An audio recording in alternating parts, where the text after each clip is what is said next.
I'm very pleased to welcome you this evening to the School of Geography and the Environment. This is a very auspicious day for us, by the way, because it's just been announced for the 9th year running, School of Geography and the Environment is definitively the best geography department in the world. Because we've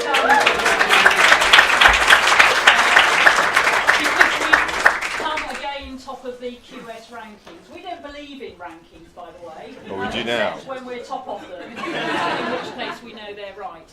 My name's Heather Viles and I'm the current head of the School of Geography and the Environment, and it's a great pleasure to welcome you to this 6th annual lecture for the department. And I'm really pleased this evening to welcome one of our esteemed statutory professors, Myles, who is Mr. Climate Change. I think he's probably all you need to know. And as you can see, he's going to talk to us about climate change and 1.5 degrees. Thank you. Well, it's actually an auspicious day for all sorts of reasons. Some of you may have noticed it's also the warmest February day in Oxford ever, and this is the place in the world where we have the world's longest daily temperature record, kept for us by. She's not here, she's busy taking temperature records or something anyway, but got better things to do. But Geert-Jan van Oldenburg, who is here, hello Geert-Jan, kindly produced this figure for me this afternoon. The pink line shows you the observed 2019 February day. The little green crosses are other days going back to 1881 in February. Those are the hottest days in February, back to 1881. Geert-Jan, actually you can have a look on Climate Explorer how he does this, but he fits a distribution to this and shows how if the world were the way it was back in 1900, you'd see a distribution looking like the blue symbols here.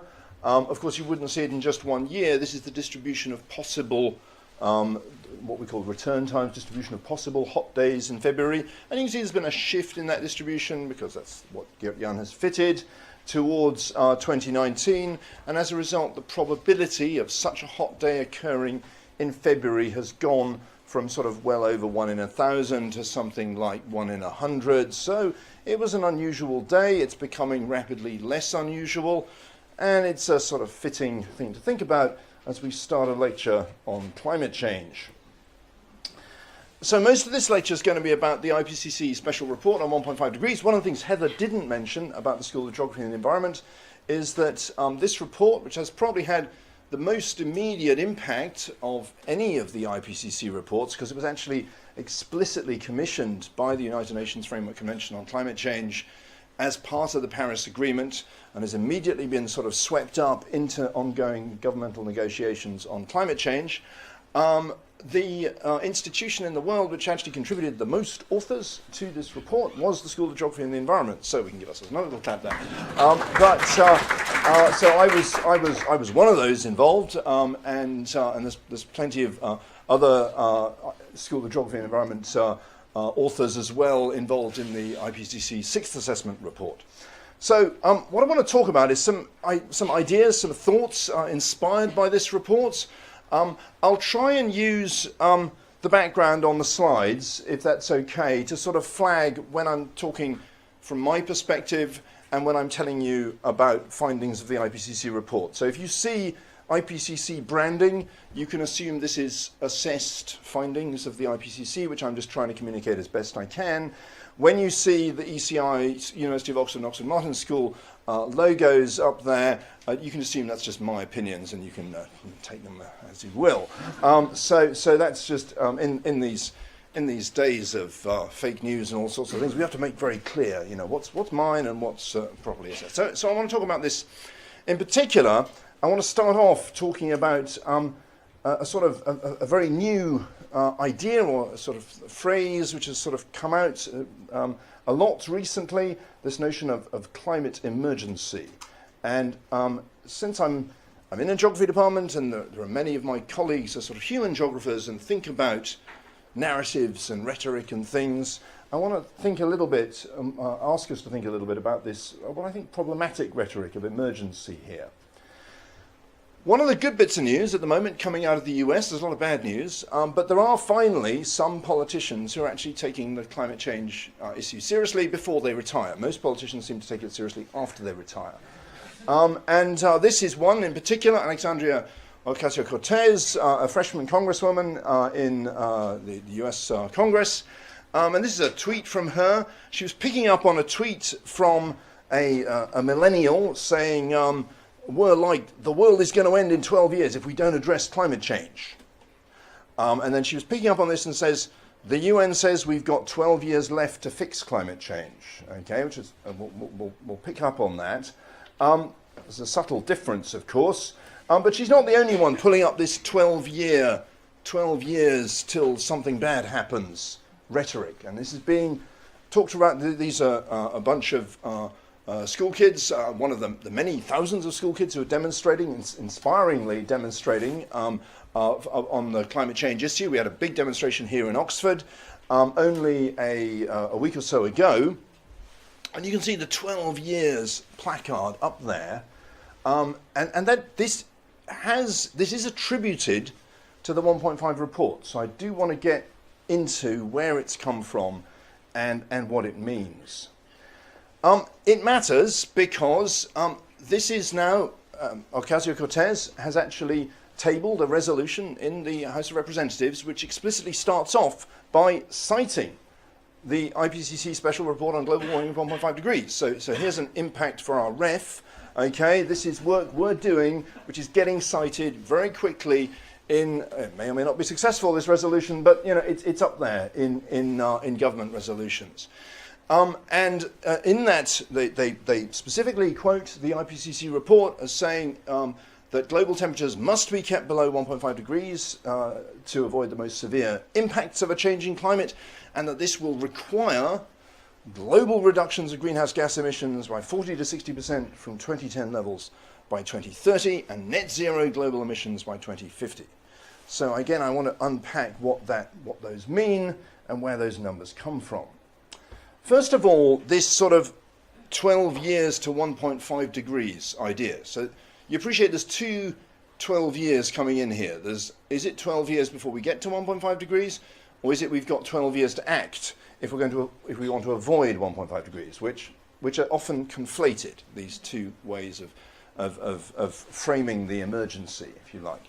So I'll start off with the how close are we to 1.5 degrees, illustrating this with one of the figures, figure SPM1 of the 1.5 degrees report, which was actually the numbers. In fact, the figure of SPM1 was actually prepared by one Stuart Jenkins, sitting at the back of the room there. He is credited in the 1.5, as ever with these things. You know, you have this massive intergovernmental operation and huge amounts of scrutiny going into, and then it all comes down to some unfortunate Oxford grad student who's actually making the figure. So well done, Stuart. Anyway, I'm going to focus on this end of the figure, where I should stress, of course, because this is being recorded, I mean, the figure had, of course, been very extensively scrutinized and assessed before we actually got to this stage, but somebody's always got to produce the last version, and it's the last version where every single line has to be scrutinized, and it's a right pain. So, sorry, Stuart, but well done, you did a good job.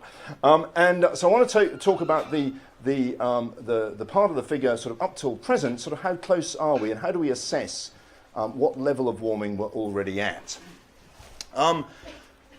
This is the global temperature, a monthly global temperature, showing you the amount of fuzz there from natural variations from year to year, from month to month, in global temperatures going back to 1850.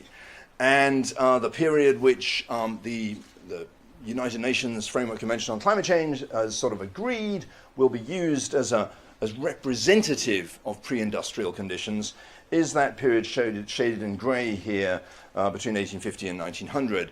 Obviously, that's not completely pre-industrial. There was some industrialization before then, but it also coincides with a relatively cool period naturally. So, sort of adding various things together, it's been agreed that that's a reasonable proxy for pre-industrial temperatures.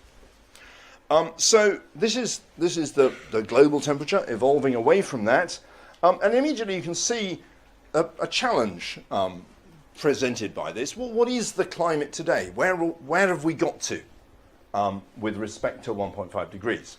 And if you just sort of fuzz your eyes a bit and look at it, it's fairly obvious where we've got to. We've got sort of around 1 degree, but how do we pin that down? because there is all these fluctuations around it. And indeed, in one of the data sets, we actually had a month in 2016 where we actually sort of wobbled over 1.5 degrees. And prompting headlines, oh, we've already reached 1.5 degrees, therefore the Paris Agreement was a waste of time because, you know, it's already failed. And that's obviously not what the Paris Agreement was talking about when it was talking about 1.5 degrees. But we have to pin this down. One of the things we did in this report, actually, was we had to define global warming. Surprisingly, you may say, for the first time. And some of the government delegates were rather disconcerted. What, you mean you haven't defined it already? Well, it didn't really matter up until now, just that we had various rather vague definitions of what global warming meant. But if you're going to talk about a very specific temperature goal that's quite close to where you're at the moment, suddenly it becomes really important to pin down exactly what you mean by global warming relative to pre-industrial, and work out how you're going to estimate it. So what we do is we define global warming as the warming that's driven by external factors, combinations of human influences and natural factors affecting climate, and we use what we know about when these drivers occurred in order to estimate how big they are in the observations, how big the response is to them in the observations. So we know that the world is responding to a combination of rising greenhouse gases and other pollutants, and those the orange lines show the expected responses, some possible expected responses to those anthropogenic drivers. And we also know that it's affected by things like volcanoes and the sun, and that's shown by the blue dotted line here. I've shown you two lines here because we don't know how big the responses are to these different drivers. And it's very important that we don't rely on climate models or anything contestable like that in order to estimate how big they are. We just estimate them directly from the data. We simply, for those who are interested in these sorts of things, we do a simple least squares fit between these expected responses to these different drivers and the data to give us how much we estimate is due to greenhouse gases and aerosols on the one hand, and to these natural drivers on the other. And if we do that, we come up with a best estimate explanation of observed warming over the past century, which shows human-induced warming, the thick orange line here, having just passed 1 degree. It's sort of and rising at about 0.2 degrees per decade. There's obviously some uncertainty on that. There's where we've got to, and the uncertainty is plus or minus an estimated 0.2 degrees. So we're at 1 degree, warming at 0.2 degrees per decade, and it's 1 degree plus or minus 0.2, increasing at 0.2 plus or minus 0.1. So if you look at those numbers and just do a little bit of mental arithmetic, you can realize, well, we might be as high as 1.2 degrees already, and we might be warming as fast as 0.3 degrees per decade, so we could get to 1.5 degrees before 2030. Okay? That's where the 2030, 1.5 degrees by 2030 headline comes from. So that's all consistent with those numbers and consistent with this sort of summary statement that global warming is likely to reach 1.5 degrees somewhere between 2030 and 2050-ish, if it continues to increase at the current rate. The difficulty, of course, with the sort of 12 years, IPCC says 12 years to 1.5 degrees, is unfortunately this kind of rhetoric, which is still very much out there. This is only from a couple of weeks ago. Doomsday prediction for surging tides was wrong. And Joe Pinkstone for the Mail Online tells us, study claims ice splits of Antarctica will be responsible, yada, yada, yada, 7 times less than previously thought. If you delve into this article, you find the latest study found that global sea levels will rise by a grand total of less than 4 feet, noticeably less than the previous study, which said 6.5 feet. That's not what you got from the headline, okay? So Joe Pinkstone completely understood this, because he put it all in the caption, and he obviously just felt obliged to serve up that headline to his readers.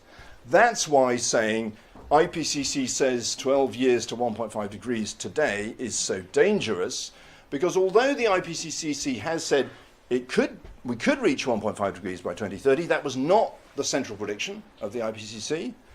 And if we focus on that, it's just giving Joe Pinkstone, or whoever his successor is in 2030, a really cheap headline.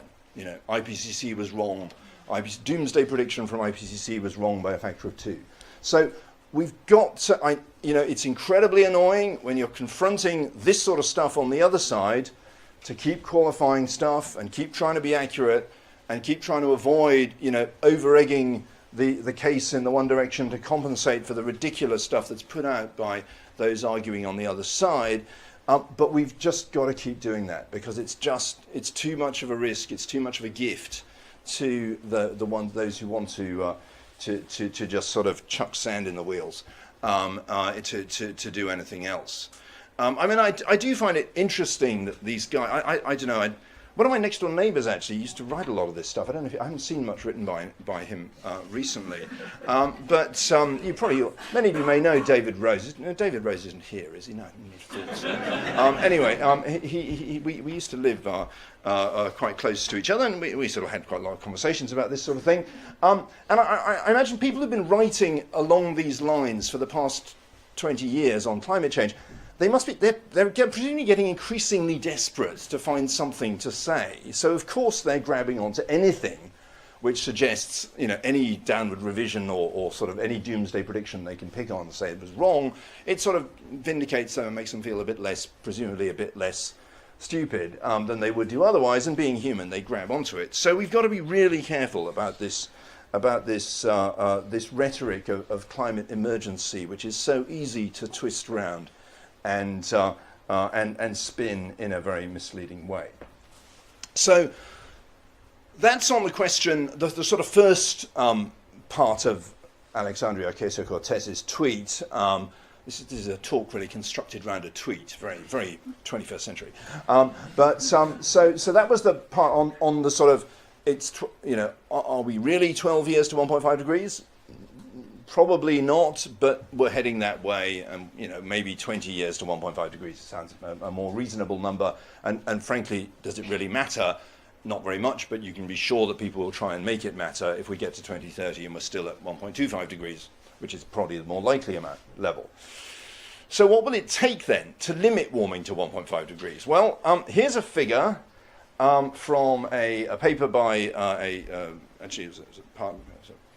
figure from an undergraduate project. We get some very good undergraduate projects, very good undergraduates here in Oxford, and it actually appeared in Nature Geoscience in the middle of last year. It was a very useful paper for the 1.5 degrees report, and it sort of shows you very clearly if we're now at 1.5 degrees and if we're now at 1 degree and heading for 1.5 degrees, reaching there in 15 to 20 years' time, then you can, just by sort of thinking about imagining sort of braking distances in a car, if we start braking now, if we start decelerating now and leveling off the warming curve, how long have we got before it's got to get flat, before it's got to flatten out in order to stay below 1.5 degrees? And the answer is incredibly simple. It's exactly the answer you all learnt in your driving test, that if you brake steadily, then the distance you cover just goes as the square of your speed, because that's, you can all do the maths.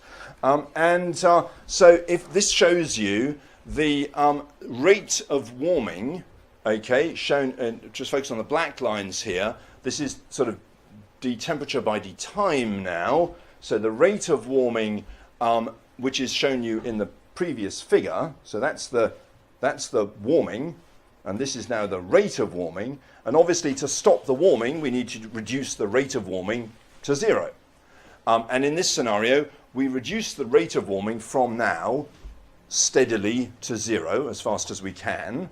Well, at a rate which gives us 1.5 degrees of warming, and that the area under that line in the future gives us the amount of warming in the future that will happen if we can slow the warming at that rate.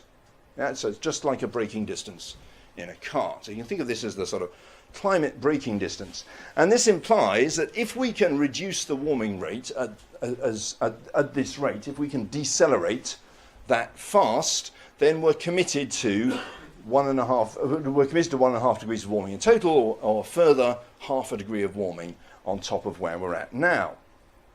So, by the way, this you will have noticed from this figure, this figure, the hawk-eyed among you at least might notice, oh, that he's only getting to net zero around 2060. So should I write something quickly to the Daily Mail saying IPCC doomsday scenario is wrong? Well, in this particular paper, Nick Leach, by the way, was the lead on this paper, we were assuming that we got non-CO2, sort of, you can see that black line, which is total human-induced warming rate, and the red line is the contribution of CO2 to the warming rate. And you can see that they're both brought down together in this scenario.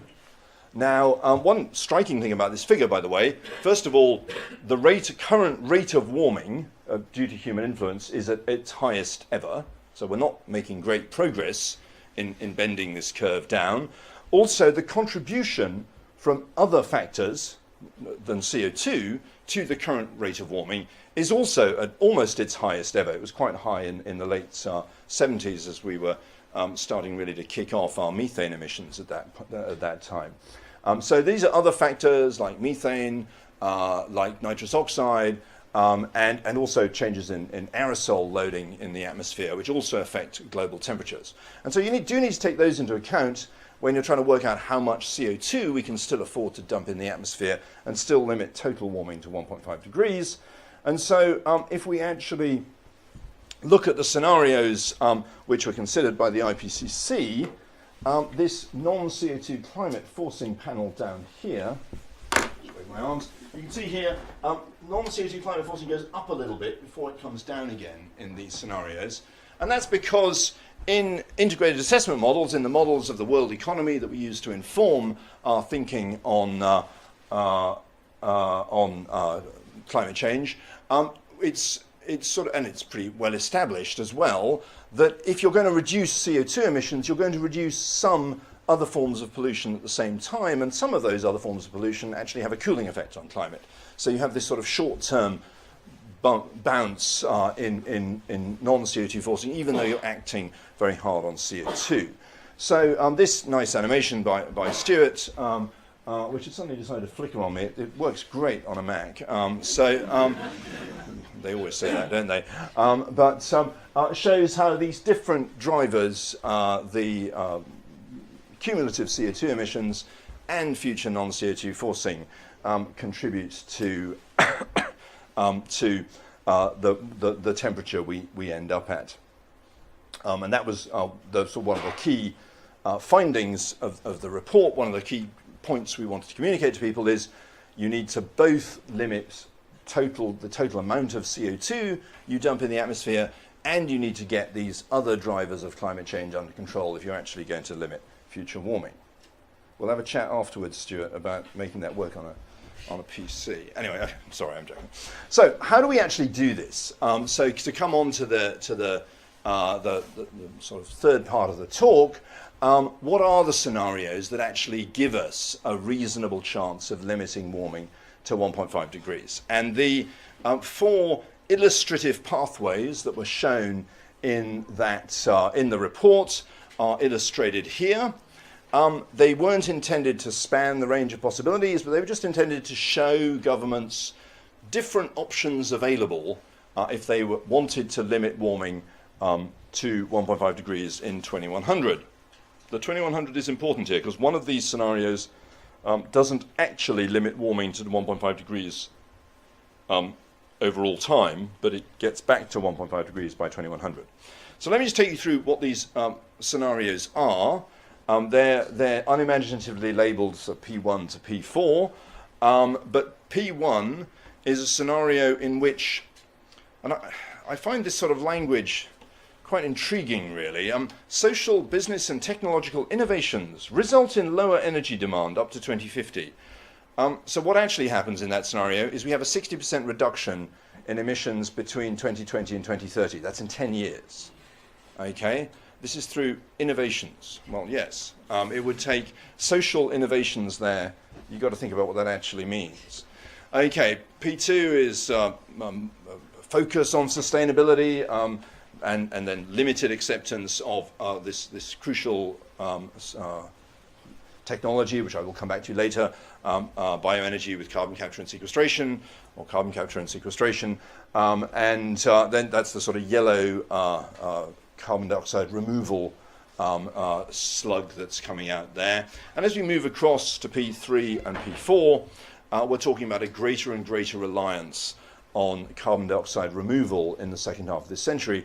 And crucially, in P4, we're talking about a scenario here where we don't reduce emissions until 2030 by any substantial amount, and then rely on removing a huge amount of CO2 back out of the atmosphere in the second half of this century. And this is a scenario in which temperatures would cross 1.5 degrees mid-century and then be brought back down to 1.5 degrees by that very ambitious effort at CO2 removal after 2050. That's that big yellow slug there where we're taking CO2 back out of the atmosphere.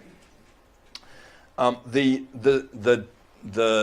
technology which is used in this model to do that CO2 removal from the atmosphere is very simple. It's growing lots of trees, cutting them down, putting them in power stations, capturing the CO2 generated when the trees are burnt, and re-injecting that CO2 underground. So because the trees have captured the CO2 from the atmosphere, you can generate power in this way and, in theory, make it CO2 negative. So it's a way of taking CO2 back out of the atmosphere. There are huge problems with this as a scenario. Apart from anything else, you would need with current technologies, you'd need to devote quite a large fraction of the Earth's productive land area to this activity, growing trees in order to burn them to take CO2 back out of the atmosphere. But there are other technologies and ideas out there. So there was a lot of debate in the IPCC report about sort of almost the dangers of even mentioning this scenario P4, the idea that we might have an option of putting all the CO2 in the atmosphere and then just taking it back out again if we didn't fancy what happened. And so it was quite hotly debated, and it was illustrated. It was in there as an illustrative scenario, and there was a lot of argument among authors about how it needed to be qualified to make it clear that this was potentially a dangerous scenario, or even to consider, because it sort of implies that by putting this up there, it implies it's an option, and that therefore it opens it could sort of reassure people falsely into thinking, oh well, we don't need to reduce emissions yet because we can always scrub the CO2 out again later. So I'm asking you this, which is the most dangerous scenario? You can imagine, of course, in these sort of lectures, you only ever ask that sort of question when the answer is not the one that's obvious. So why would I say P1, this so-called low energy demand scenario from another Nature family paper led by Arnold Grubler? Why is that potentially a dangerous scenario?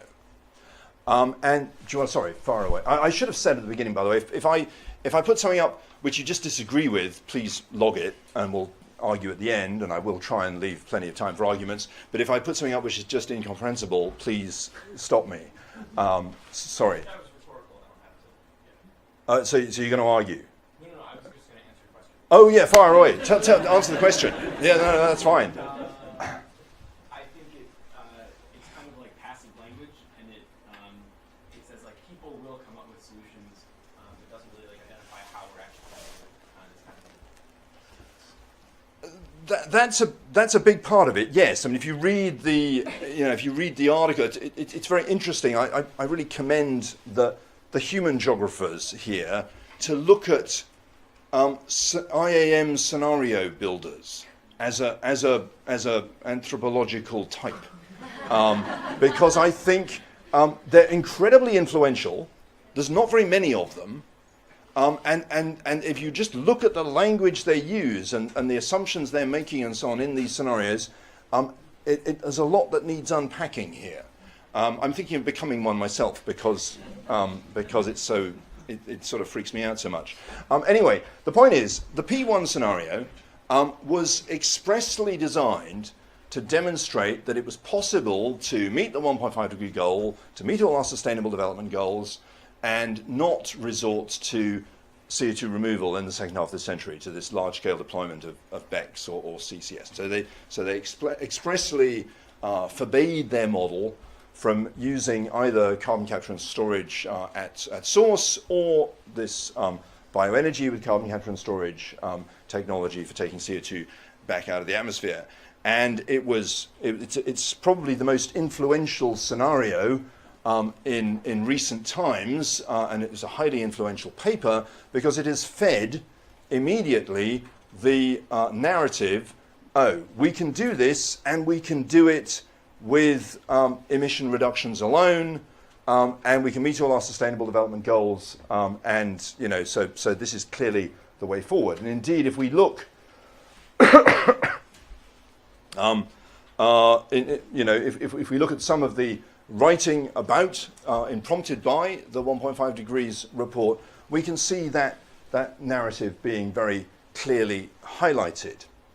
The difficulty here is that scenario says we can meet all our goals, sustainable development goals, and still reduce emissions to zero in about 20 years.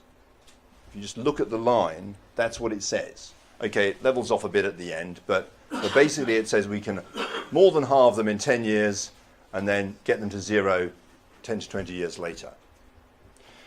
So how does a politician who'd really rather not think about climate change, which would probably comprise most of British politicians at least at the moment, how would they rationally respond to that scenario? Well, if we can reduce emissions that fast and still meet all our other goals, then we can limit future warming to only 10 to 15 years of warming at the current rate. Remember the geometry of the braking distance. If it's going to take you 20 to 30 years to get to zero, then the amount of warming you're actually committed to is only 10 to 15 years worth of warming at the current rate. Now wait a minute, that's sort of only 0.2 to 0.3 degrees, less than what's happened since the 1980s. Well, okay, given where we're at now, another 0.2 degrees might not be too bad. Okay, if we can do that, then everybody can relax because we can basically stop climate change whenever we want to. And that's a perfectly rational, in my view, reaction to that scenario. I don't think it is the way most people have publicly reacted to that scenario, but I wonder how many people have looked at that scenario and thought, okay, let's think about this later. Of course, we have absolutely no idea whether that's actually possible to reduce emissions at that rate. It's never been done before. It's one integrated assessment model managed to do it. Plenty of others tried and simply broke in the process. So they have a nice phrase, model failed to converge, which basically means everybody died. So I think a more plausible response to these scenarios, and one, again, with hindsight, these reports are always very tightly negotiated, and some things get brought out and other things you realize afterwards, well, we could have brought this out perhaps rather more clearly. All of these scenarios show similar maximum absolute reduction rates. They all show 2 billion tons of CO2 per year seems to be the fastest we can reduce emissions. So the per year is because it's like gravity, it's a deceleration, okay?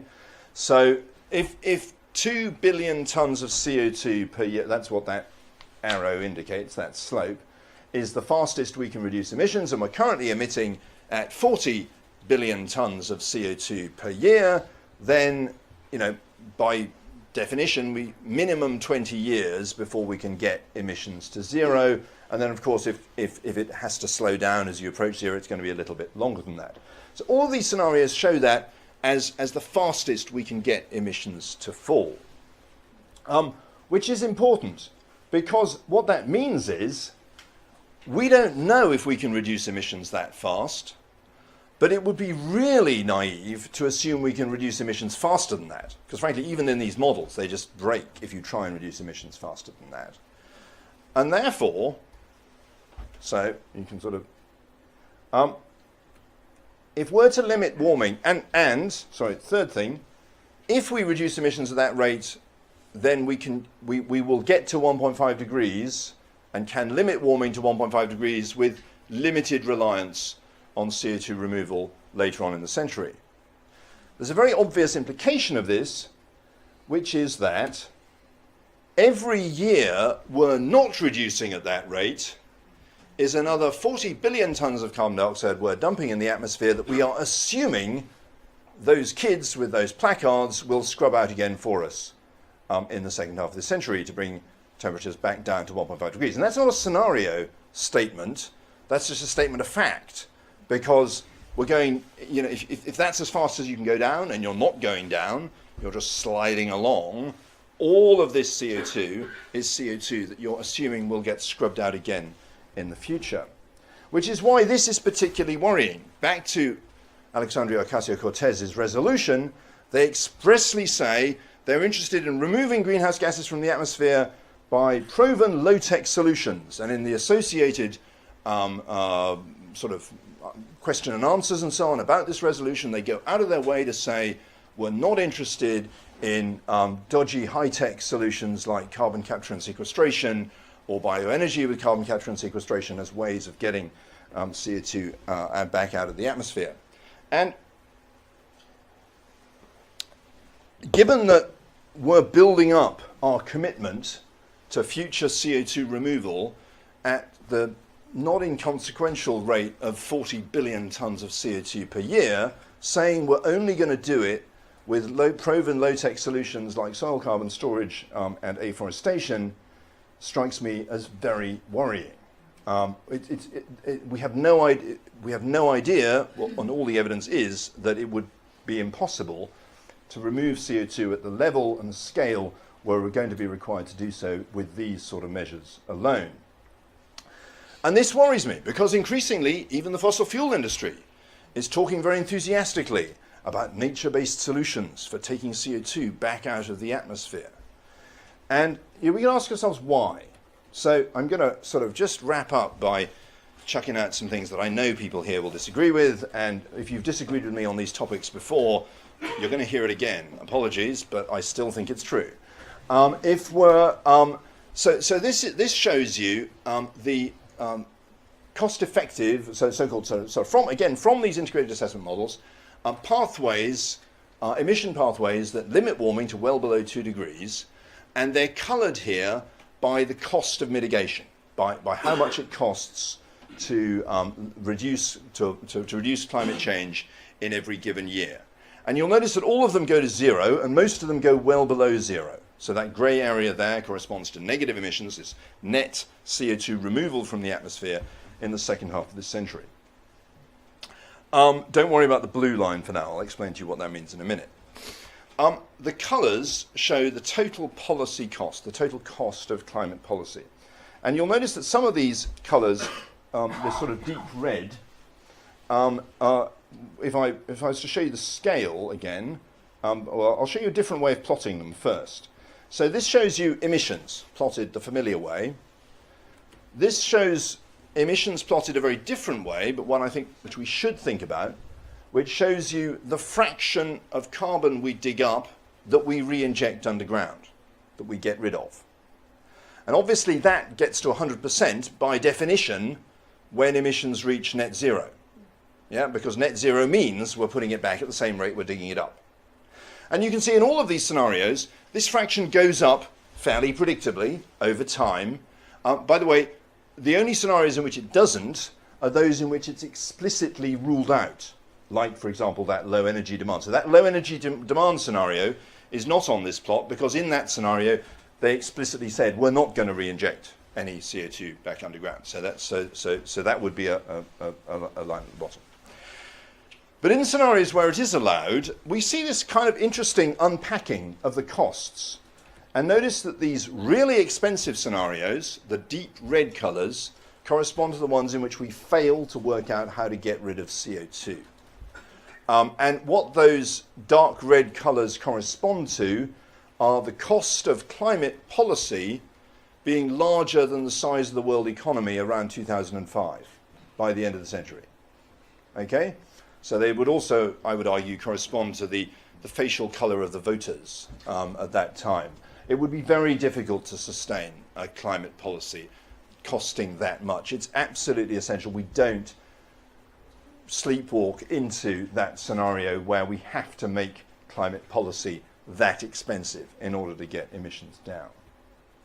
So green cheap. Green is cheap, red's expensive. And Okay? also, just to clarify, at the moment we're not reducing emissions, we're just reducing slightly the growth in rate of growth. You know, the growth. Sorry, yes. Right now emissions are still going up. CO2 emissions.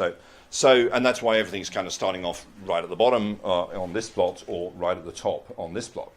Well, actually, no, it doesn't start off right at the top on this plot, because these are scenarios, and they actually, slightly annoyingly, they very often start the future in the past. But I'm just that you can still use them to illustrate points, which is what I'm doing here. But you shouldn't use them to as predictions of the future, because they're already in. They come pre-invalidated, so to speak, a bit like sort of the opposite of your credit card being pre-approved. They're pre-falsified. Anyway, so obviously the desirable thing to do is to stay on the left, the safe side of this plume here. So how can we do that? How can we make sure we increase the fraction of carbon we dig up that's sequestered to keep ourselves on the left of this cluster, and make sure we don't stray into that very expensive mitigation territory where we don't know how to get rid of CO2 and we've got no other way of reducing emissions. And so one option, which is illustrated by the blue line, is simply to say, well, what do we need to do to, let's just do it. Let's just impose a policy which says we're going to have to sequester carbon if we're going to carry on digging it up, and we can do that, say, because we're not doing it at the moment, it makes sense to say, okay, let's start and increase the rate at which we sequester steadily over time, which would give you a quadratic increase. That's why it sort of curves upwards like that to start with. Okay? What does that do? Well, we know if we're going to reach net zero by 2 degrees, we need to increase the fraction of carbon we sequester as a fraction of the carbon we dig up by 10% for every 1/10 of a degree of warming from now on. Yeah, that's not a scenario, that's just a fact. Yeah, because we've got 10 steps of 1/10 of a degree, we've got to go up on average by 10% per 1/10 of a degree. Now, you say, okay, you can't necessarily do the first 10% in the first 1/10 of a degree because you don't really know how to do it yet. We'd have to start building plants and so on, so it'd be hard to start with. So let's just ramp up the rate steadily over time, which gives us this quadratic curve. And a quadratic increase would imply that we would need to reach roughly 4% sequestration by 2030. Okay, so we'd have to get on the right path for 2 degrees, we'd have to be sequestering 4% by 2030. What about 1.5 degrees? Well, the maths is really easy at the moment because we're around 1 degree. We've got this sort of window of opportunity to try and plug this policy before the maths gets complicated again. But it's 20% per 1/10 of a degree, okay, because we've only got 5 steps of a 1/10 of a degree to go. And if we did that with a quadratic increase, it would apply 16% sequestration by 2030. What would that cost? Suppose we just required the fossil fuel industry to dispose of 1/6 of the carbon it digs up, and they pass the entire cost on to the consumer with today's estimates of the cost of CCS, carbon capture and sequestration, and that's with industry estimates, probably exaggerated estimates of the cost of carbon capture and sequestration. That'll be $10 to $15 per tonne of CO2 to the consumer. Now let's compare that with other scenarios in which we reach 1.5 degrees. These are the more conventional scenarios where we rely on a carbon price that everybody keeps saying is the one thing we need in order to solve the climate problem. The light blue lines here are the 1.5 degree scenarios. Look at where those carbon prices are in the 2030s. They're well over $100 to $200 per tonne. And compare that to the cost of a sequestration mandate, it's a factor of 10. I'd like to remind you that only a few years ago, the UK nearly solved the climate problem, okay, and nobody noticed, okay? In the energy bill, of 2015, this amendment was tabled. Within 1 year of this act coming into force, the government shall start a consultation requiring extractors and importers of petroleum to contribute to the development of carbon capture and storage. And this has been further elaborated in Lord Oxborough's report in the following year. And I know it was a good idea because I was taken out and lobbied by somebody from Oil and Gas UK to tell me what a bad idea it was. They convinced me what a good idea it must have been. So it got killed. Combined lobbying from various directions killed it off. Nobody noticed it. Nobody cared. If you think about what would have happened if it had gone through, you realize climate change is really not such a hard problem. But our problem is we're trying to do it, we're trying to solve it in spite of the global energy industry rather than requiring the global energy industry to sort its act, to get its own house in order. If we turn the narrative around and put the onus on extractors of fossil fuels to dispose of the CO2 they dig up, we would fundamentally transform the discussion about climate change and make it all look a lot more plausible. Because whenever we look at the costs of climate change mitigation, they look frighteningly huge. But when you compare them to what we spend on energy anyway, you suddenly realize they're completely manageable.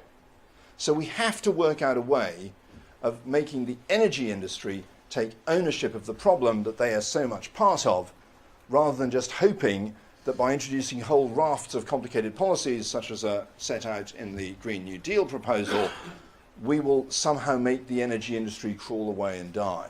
It's not doing that, and it so shows no signs of doing that, and I think we need to take a very different tack if we're actually going to make more progress on climate change going forward than the kind of approach we typically take at the moment. Now, I know there's people in this room who strongly disagree with me on this, so I've carefully left at least 10 minutes for strong disagreement. Over to you.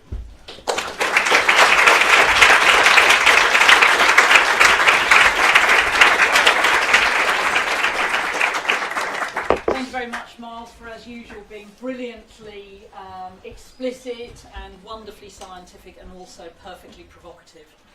Really ideal for a scientist. So please, question.